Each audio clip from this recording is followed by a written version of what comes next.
आप सभी का अपना K2 कैंपस में स्वागत है। आज हम लोग पढ़ेंगे समास का दूसरा भाग, और इसमें जो समास के जो बाकी जो बचे हैं भाग वह खत्म हो जाएगा, और इसमें जो प्रश्न है महत्वपूर्ण वह भी कर लेंगे। समझिए कि द्वंद्व समास किसे कहते हैं।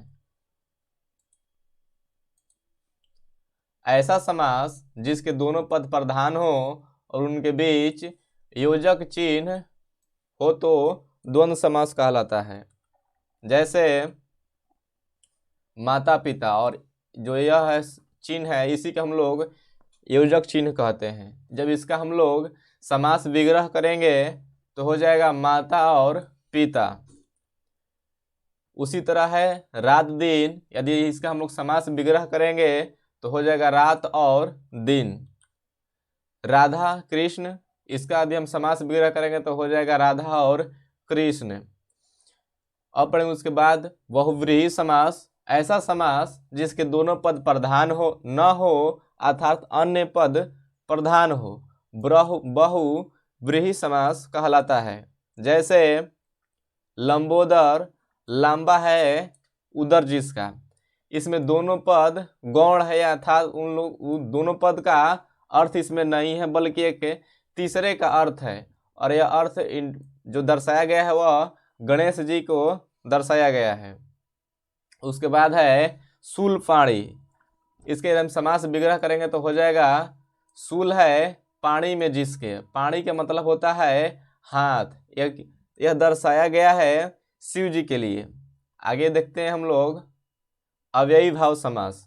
ऐसा समास जिसके प्रथम पद प्रधान हो और पहला पद अव्यय हो अव्ययी भाव समास कहलाता है। जैसे यथाशक्ति, इसके यदि समास विग्रह करेंगे तो हो जाएगा शक्ति के अनुसार। जो यहाँ पर यथा है यह एक अव्यय है, इसलिए अव्ययी भाव समास है। दूसरा है भरपेट, इसके हम समास विग्रह करेंगे तो हो जाएगा पेट भरकर। उसके बाद है द्विगु समास। ऐसा समास जिसके प्रथम पद संख्या हो और समस्त पद एक समूह को दर्शाए द्विगु समास कहलाता है। जैसे चौराहा, समास विग्रह इसका हो जाएगा चार राहों का समाहार। समाहार का मतलब होता है समूह। सप्ताह, 7 दिनों का समूह। आगे देखते हैं हम लोग क्रमधारय समास क्या होता है। ऐसा समास जिसमें विशेष विशेषण अथवा उपमेय उपमान हो क्रमधारय समास कहलाता है। जिसकी विशेषता बताई जाती है वह होता है विशेष्य, और जो उपमेय होता है जिससे उपमा दी जाती है वह होता है आपका उपमान। जिसे बोलेंगे चांद सा मुखड़ा, तो इसमें चांद जो है यह उपमान है, जिससे हम लोग तुलना करते हैं वही उपमान कहलाता है।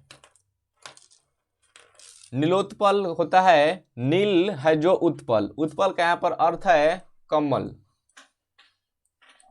इसके बाद देखिए चंद्रमुख, चंद्र के समान मुख। अभ्यास प्रश्न जो इसमें समझिए कि जो हम लोग पढ़े हैं समास में उन सभी का प्रश्न संग्रह समझिए कि किस तरह का प्रश्न एग्जाम में आता है। जैसे प्रश्न है कि लौह पुरुष में कौन सा समास है।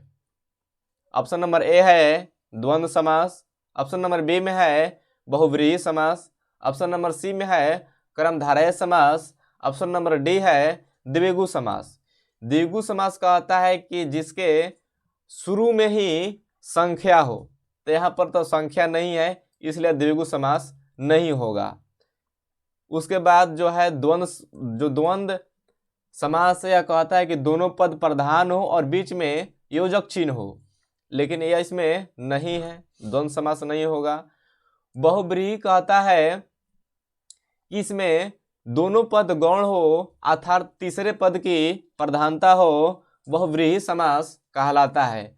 लौह पुरुष, यदि इसका हम लोग समास विग्रह करेंगे तो हो जाएगा लौह के समान पुरुष। तो हम लोग इसमें किसी की विशेषता बता रहे हैं, तो हो जाएगा आपका कर्म धारय समास।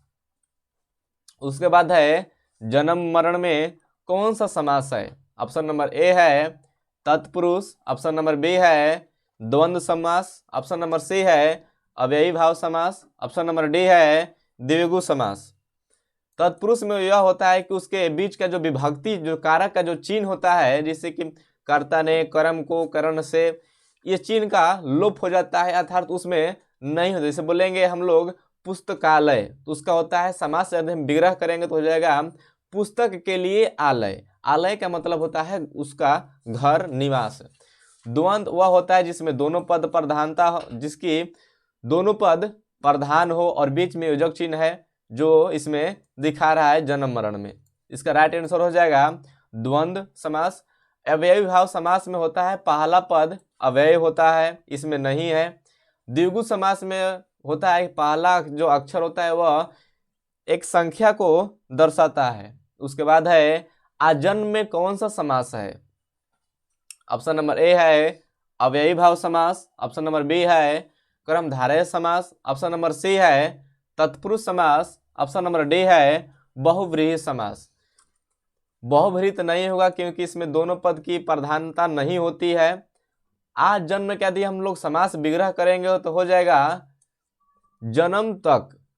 आज जन्म मतलब होता है जन्म तक, तो यहाँ जो है, जो यहाँ पर आ है यह अवयव को दर्शाता है, इसलिए अव्ययी भाव समास है। कर्मधारय तो होगा नहीं, किसी में किसी का विशेष से विशेषता नहीं बताया गया, ना ही उपमान उपमेय का इसमें अर्थ दे रहा है। तत्पुरुष नहीं होगा क्योंकि इसमें किसी कारक चिन्ह का लोप का पता नहीं चल रहा है, तत्पुरुष समास इसका नहीं होगा। हमारा आज का यही लास्ट प्रश्न था। आज का मोटिवेशनल कोट समझ लीजिए कि अवसर और सूर्योदय में एक ही समानता है कि देर करने वाले इन्हें खो देते हैं।